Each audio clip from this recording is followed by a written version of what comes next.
وعلى آل سيدنا محمد. قال الله تعالى في القرآن الكريم: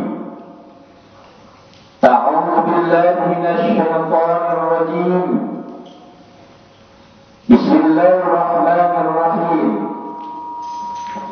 قل هو الله أحد الله الصمد لم يلد ولم يولد ولم يكن له كفوا أحد.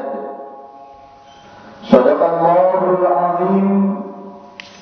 ونحن على ذلك من الشاهدين والشاكرين والحمد لله رب العالمين.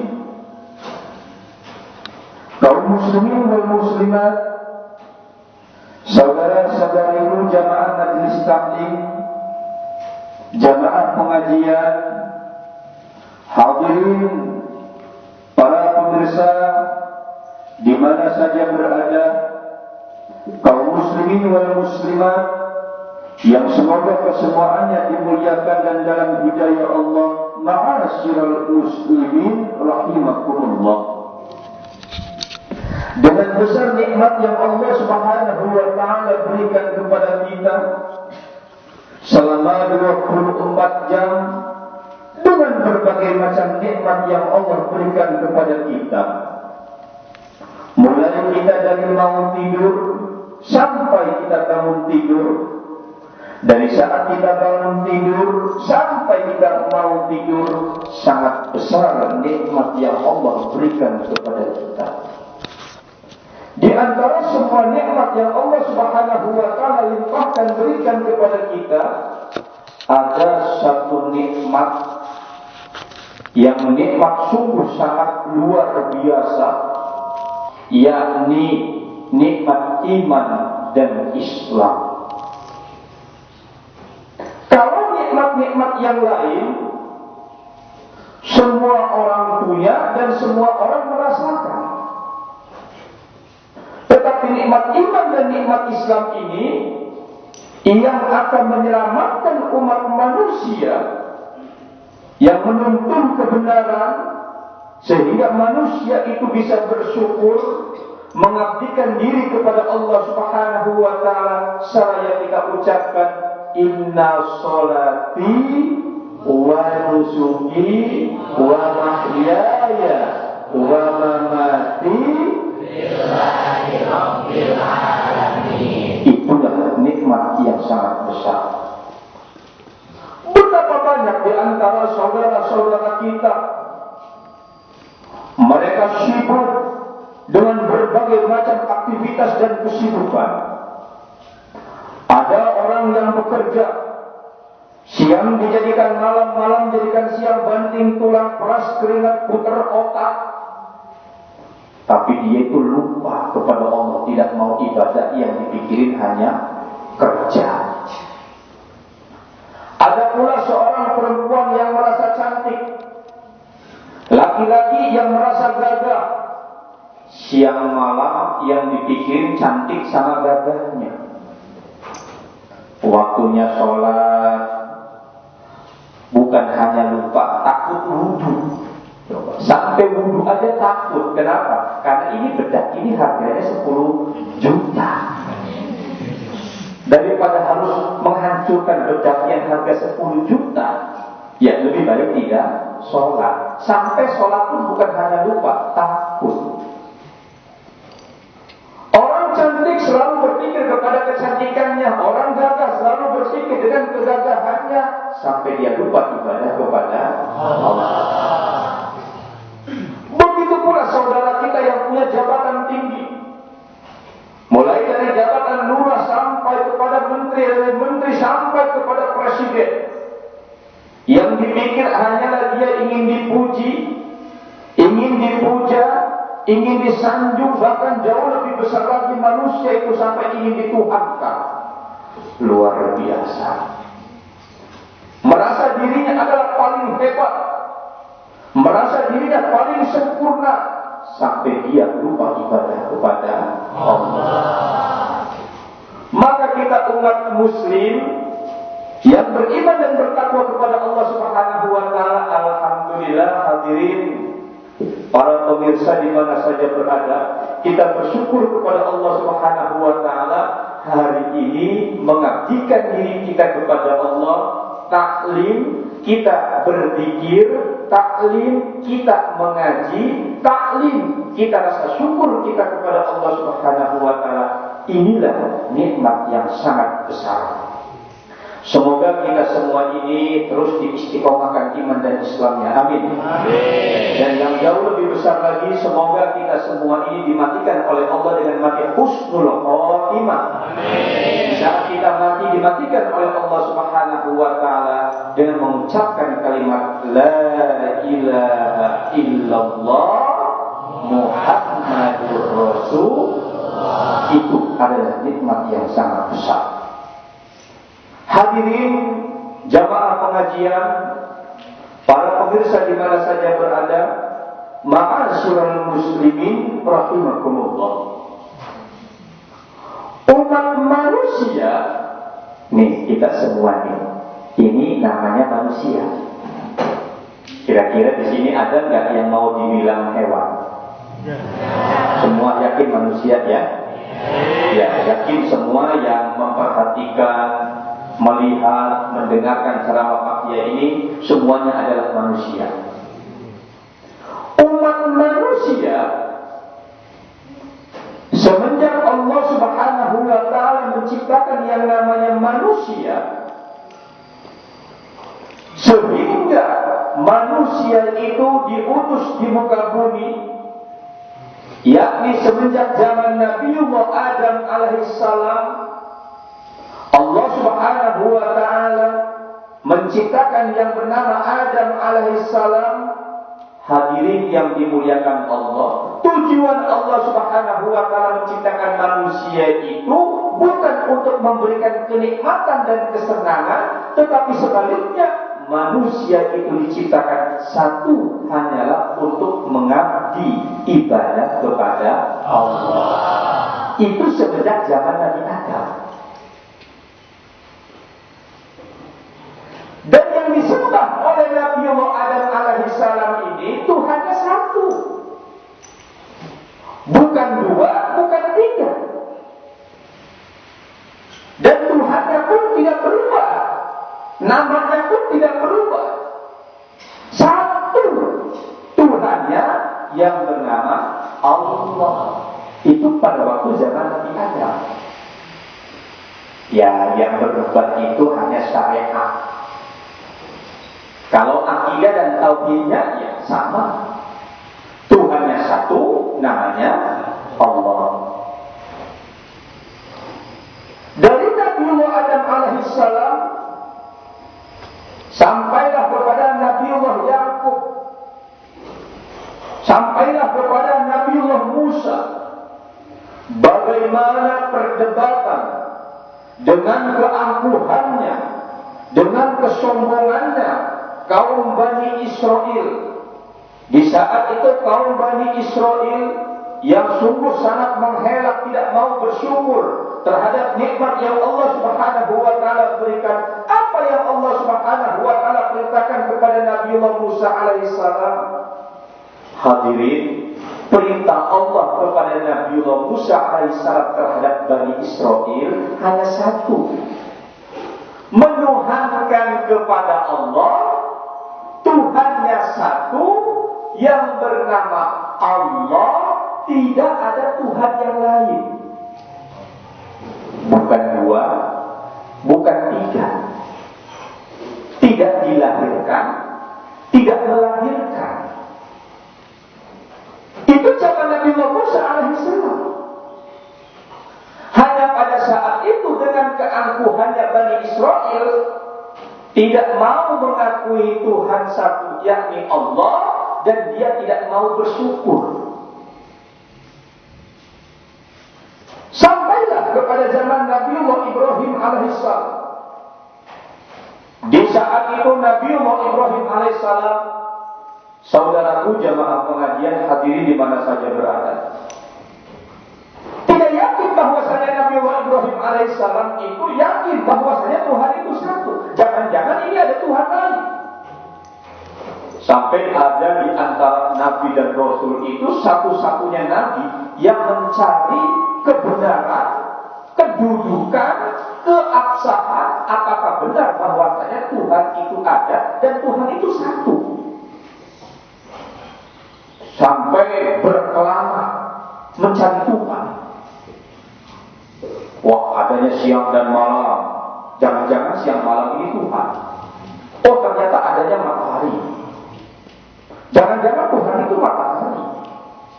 Oh, ternyata tidak, adanya bulan. Jangan-jangan bulan itu adalah Tuhan.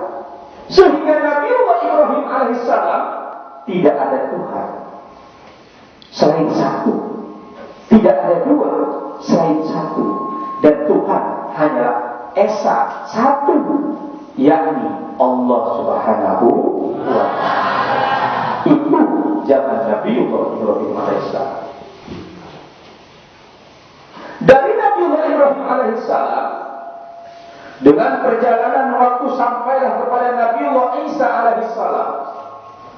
Hadirin jamaah pengajian, para pemirsa di mana saja berada,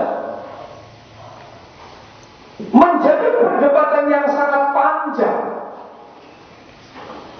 di saat Nabi Isa alaihissalam.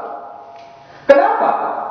Karena Nabi Isa alaihissalam ini diperintahkan oleh Allah Subhanahu wa ta'ala untuk menyadarkan umat manusia. Apa menyadarkannya? Tuhan itu bukan dua, bukan tiga. Tuhan itu satu. Dan tidak ada Tuhan selain Allah. Malah sebaliknya, Nabi Isa alaihissalam malah yang menjadikan Tuhan. Nah, ini menjadi perdebatan. Nabi Isa mengajak kepada kaumnya untuk menyadarkan supaya dia itu beriman kepada Allah dan Tuhan itu satu. Malah Nabi Isa yang dijadikan Tuhan. Dari Nabi Isa alaihissalam sampailah kepada Nabi Muhammad sallallahu alaihi wasallam visi dan misi dakwahnya. Nabiullah Khatibul Anbiya wal Mursalin, Nabi yang tidak ada Nabi lagi, Rasul yang tidak ada Rasul lagi, dan Rasul penyempurna di antara semua Nabi dan Rasul. Visi dan misinya satu. Apa visi dan misinya? Untuk menyempurnakan semua pemikiran umat manusia. Tuhan itu bukan dua, bukan tiga. Tuhan itu satu. Dan Tuhan yang disembah oleh Nabiullah Muhammad sallallahu alaihi wasallam itu sama Tuhannya seperti yang disembah oleh Nabi dan Rasul-Rasul sebelumnya, bahkan semenjak zaman Nabi Adam. Bisa dipahami? Bisa dimengerti? Siapa Tuhannya? Ya Allah. Maka kalimat satu yang menjadi perdebatan semenjak manusia diciptakan oleh Allah Subhanahu wa ta'ala semenjak zaman Nabiullah sampai kepada Nabiullah Isa alaihissalam, yakni Tuhan itu adalah Esa. Kalimat Esa itu satu, tidak ada dua, satu, tidak kurang, tidak lebih, satu, tidak ada tambahannya, satu, tidak bisa dibagi. Itu adalah Esa. Sehingga Allah Subhanahu wa ta'ala menjelaskan, mengingatkan kepada kita, Qul huwallahu ahad. Qul, katakan. Jadi jamaah pengajian yang dimuliakan Allah, hadirin para pemirsa, biasanya kalau Al-Quran itu berbicara mengenai masalah sapi, maka dikasih nama surahnya Al-Baqarah. Kalau Al-Quran lagi ngomongin mengenai masalah perempuan, biasanya dikasih surah namanya An-Nisa. Tapi berbicara mengenai masalah ketuhanan ini, bukan surah Allah, bukan surah Tuhan, tetapi berbicara mengenai masalah ketuhanan ini Qul huwallahu ahad dinamakan dengan surah Al-Ikhlas. Kenapa surah Al-Ikhlas? Karena berkaitannya adalah dengan keimanan, dengan keyakinan. Karena untuk berbicara mengenai masalah keimanan dan keyakinan ini, kadang manusia itu enggak ikhlas. Ada manusia mereka tidak menuhankan kepada Tuhan, tapi manusia menuhankannya kepada benda.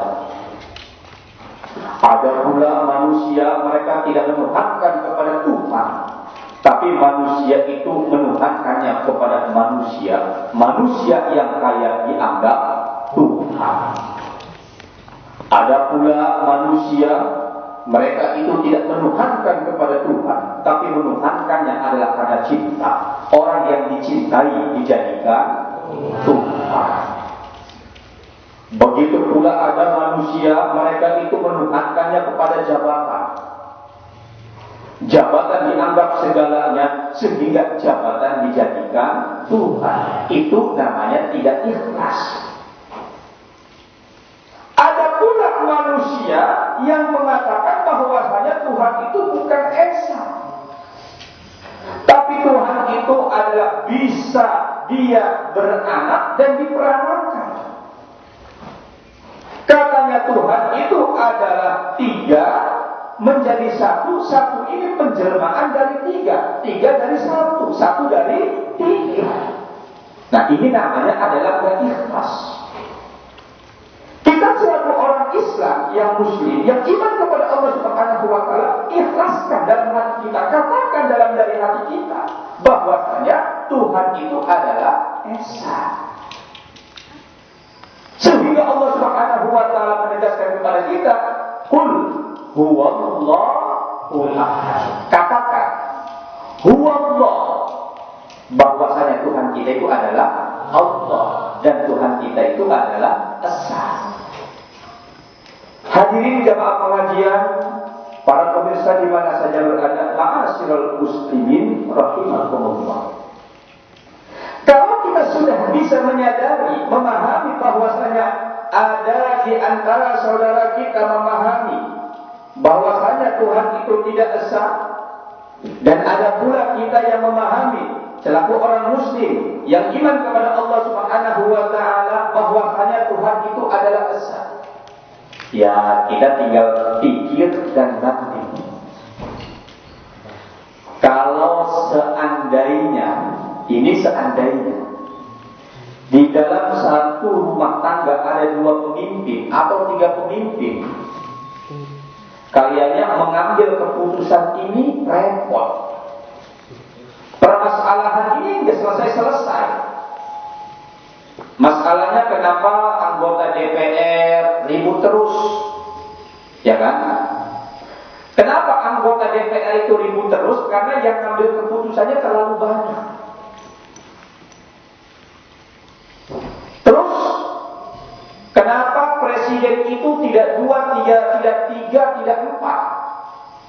Kalau presiden itu ada dua, tiga, dan empat, bisa-bisa ini presiden sama presiden berantem. Makanya sekarang ini hadirin yang dimuliakan Allah, presiden itu kalau nyalonin TNI, nyalonin Kapolri, kalau nyalonin itu nggak pakai dua, nggak pakai tiga, tetap satu. Kenapa? Karena nggak mau ribut. Nah, begitu pula kalau seandainya Tuhan itu ada dua, ada tiga, wah mungkin ini Tuhan bukan mikirin umatnya ini. Ini Tuhan ini mungkin ribut duluan, ngambil keputusan. Tapi kalau seandainya dalam rumah tangga itu ada satu, ya satu suami, atau pula rumah tangga itu satu keputusan, satu kepemimpinan. Di dalam begitu pula kenegaraan ada satu kepemimpinan presiden, akan terasa aman karena satu keputusan. Begitu pula Tuhan, sebagai yang kita sembah, tentu lebih kita pahami dengan akal pemikiran kita satu, bukan dua, bukan tiga. Itulah yang dimaksud dengan esa. Yang kedua, hadirin jamaah yang dimuliakan Allah Subhanahu wa taala, kalaulah memang betul bahwasanya Tuhan itu dia itu punya keturunan, anak diperanakan, ini kan udah repot. Untung yang punya keturunan itu kalau di dalam Islam bukan Tuhan. Ya. Yang punya keturunan itu kalau dalam Islam yang kita imani itu hanyalah Nabi. Kalau Nabi betul punya keturunan, seperti Nabi Muhammad.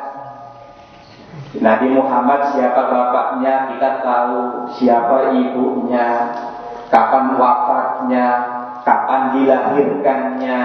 Begitu pula Nabi Muhammad siapa yang menyusuinya, saudara sesusunya, kita tahu. Dan itu tidak menjadi perdebatan. Nah, kalau seandainya Tuhan, ya Tuhan itu adalah dilahirkan, tentu kan jelas. Pertanyaannya banyak. Kalau itu punya ibu dong. Terus, kalau itu punya bapak dong. Kalau memang punya ibu punya bapak, berarti ya Tuhannya beranak dong. Kalau memang beranak, ya berarti ya semua yang ada di alam dunia ini anak Tuhan dong. Ya kalau memang anak Tuhan, ya semuanya Tuhan dong. Maka dari hal itu, di dalam Islam kita mengimani dan Allah Subhanahu wa taala menegaskan kepada kita, "Qul huwallahu ahad. Allahus samad.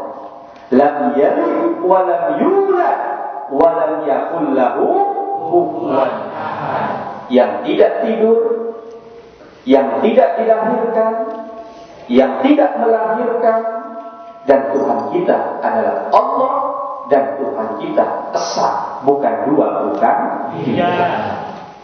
Hadirin jamaah pengajian, kaum muslimin wal muslimat, para pemirsa di mana saja berada, ma'asyiral muslimin rahimakumullah. Sesudahnya kita memahami bagaimana Tuhan, terus tentu hati kita ini bertanya, siapa sih Tuhan itu? Terus kenapa kita itu harus menyembah Tuhan? Jadi di dalam Islam itu tidak ada kalimat yang menggunakan kalimat Tuhan. Ya, Tuhan ini bahasa Indonesia, dan ini mengambil dari bahasa Sanskerta.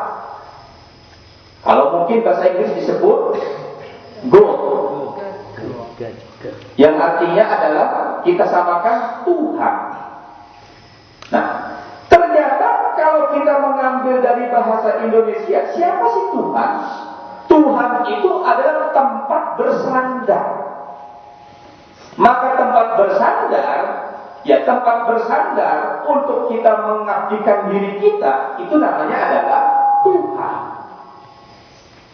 Jadi kalau anak buah karyawan bersandar kepada bosnya, maka secara bahasa itu namanya adalah Tuhan. Begitu pula seorang istri yang takut kehilangan suami bersandar kepada suaminya, ya takut banget sama suami, berarti suami itu sama dengan Tuhan. Nah, orang yang takut kepada manusia, manusia yang ditakuti, berarti itu adalah Tuhan, tempat bersandar. Nah, hadirin jemaah yang dimuliakan Allah Subhanahu wa taala, permasalahannya apakah Tuhannya orang Islam ini sama dengan Tuhannya orang-orang lain, atau pula permasalahannya Tuhan kita ini memang adalah Tuhan agama-agama yang lain? Jawabannya tidak. Tuhan kita bukan Tuhannya agama-agama yang lain. Tuhan kita bukan Tuhan yang dipercayai oleh kepercayaan agama-agama yang lain. Serta Tuhan kita tidak sama dengan Tuhannya orang lain. Enak amat nyamai Tuhan mereka dengan Tuhan kita. Kalau kita berbicara mengenai masalah Tuhan, ya Tuhan itu hanya sebatas kalimat saja. Tetapi sebaliknya, Tuhan Tuhan kita itu adalah Allah. Siapa Allah? Hadirin jamaah yang dimuliakan Allah Subhanahu wa taala. Jadi Allah berasal dari kalimat ilah. Ilah ditambah dengan alif dan lam litafsis, maka jadilah Allah. Maka Allah adalah bentuk dengan lafaznya tempat mengadu kita, tempat bersandar kita, tempat mengabdikan kita, tempat munajat kita, tempat memohon meminta kepada kita, dan yang merohkan kepada alam semesta ini yakni Allah Subhanahu wa ta'ala. Maka kalau seandainya ada yang mengatakan Tuhan kita adalah Tuhan mereka adalah Tuhan kita, tidak. Tuhan kita bukanlah Tuhan mereka. Tuhan kita adalah Allah Subhanahu wa ta'ala. Dan Tuhan kita Maha Esa. Tuhan kita tidak beranak dan tidak diperanakan. Tuhan kita bukanlah tunggal menjadi, bukanlah tiga menjadi satu. Tuhan kita adalah Esa dan tidak dua, bukan pula tiga. Semoga kita bisa memahami tentang arti dari ketuhanan yang Maha Esa. Semoga kita bisa mengerti tentang arti dari yang Maha Esa. Jadi kalaulah memang ada saudara agama kita yang mempermasalahkan tentang ketuhanan yang Maha Esa, apabila ada di antara saudara-saudara agama yang berbicara mengenai masalah menggugat ketuhanan yang Maha Esa dan Tuhannya itu adalah beranak dan diperanakan, berarti mereka agamanya bertentangan dengan Undang-Undang Dasar 45 dan agamanya bertentangan dengan sila pertama ketuhanan yang Maha Esa. Jadi mereka patut untuk dipertanyakan tentang ketuhanannya. Semoga kita semua menjadi hamba yang dimuliakan oleh Allah Subhanahu wa taala, dan semoga kita semua mendapatkan kemuliaan dan dijadikan orang yang bertakwa oleh Allah Subhanahu wa taala, dan kita semua menjadi hamba yang selalu ada di jalan Allah Subhanahu wa taala. Mari kita berdoa, semoga dengan doa kita ini kita semua mendapatkan kemuliaan fid wa dunya wal akhirah. Ya dzal jalali wal ikram. Rabbana ya Rabbana zalamna anfusana fa illam taghfir lana lanakunanna minal khasirin. Ya Allah, kepadamu kami meminta, kepadamu kami kembali, kepadamu kami memohon. Ya Allah, tetapkanlah iman dan Islam kami. Ya Allah, jangan kau goyahkan iman kami dengan menuhankan kepada yang lain. Ya Allah, Engkau Tuhan kami. Ya Allah, Engkau tempat mengadu kami. Ya Allah, Engkau tempat kembali kami. Jadikanlah kami semua hamba yang mulia. Kuatkan untuk ibadah, kuatkan untuk mengabdi, dan matikan kami dengan husnul khatimah. Rabbana la tuzigh qulubana ba'da idh hadaitana wa hab lana min ladunka rahmah innaka antal wahhab. Rabbana atina fid dunya hasanah wa fil akhirati hasanah wa qina adzabannar walhamdulillahi rabbil alamin.